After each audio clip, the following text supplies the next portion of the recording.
with physical disabilities says that Mountain Metro Transit staff left him to fend for himself after the battery on his powered wheelchair died at the main bus terminal downtown.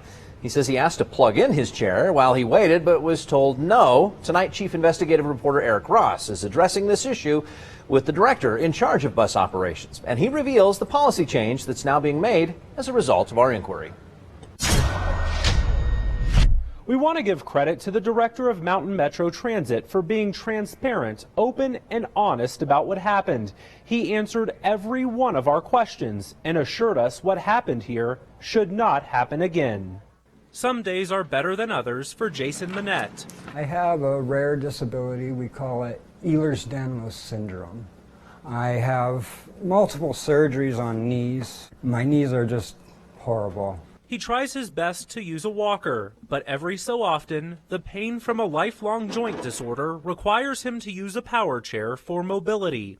On this leg here, I've had a total knee replacement. Last month, Manette and his service dog were waiting for the bus at the main station downtown when his wheelchair battery died.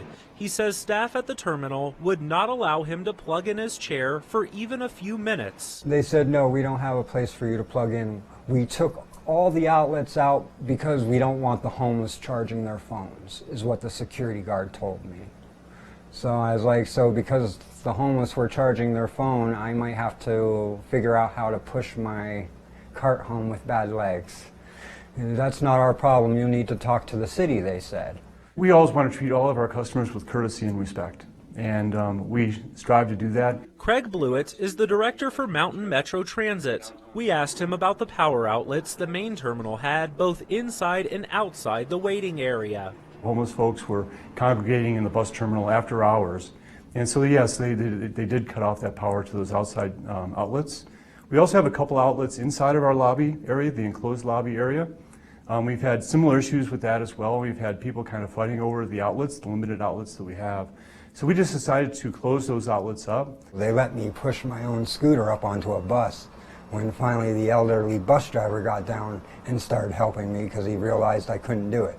Manette says a neighbor next to an auto shop eventually let him charge his power chair so he could make it home after getting off the bus. Blewett says what happened here was not acceptable, and he's promising changes. We have, after this incident that we were made aware of, have changed our policy. So we have empowered our supervisor at the downtown terminal to make a case-by-case judgment. If someone is truly in need of that electric power, they can make that available to them. Blewett says the city has also made various improvements to comply with the Americans with Disabilities Act, such as having all buses equipped with ramps so wheelchairs can easily load and unload. The city has also installed 1.3 miles of sidewalks to improve accessibility to bus stops, in addition to 70 ramps which make it easy for people to roll onto a curb. And there are more improvements on the way. Blewett says they are always open to suggestions and want to hear when you feel they aren't providing satisfactory service. If they do have a complaint, we want people to call us and let us know about that and give us as specific information as possible about the when and where and how. And that way we can follow up and make sure that we are giving our customers the best service we can.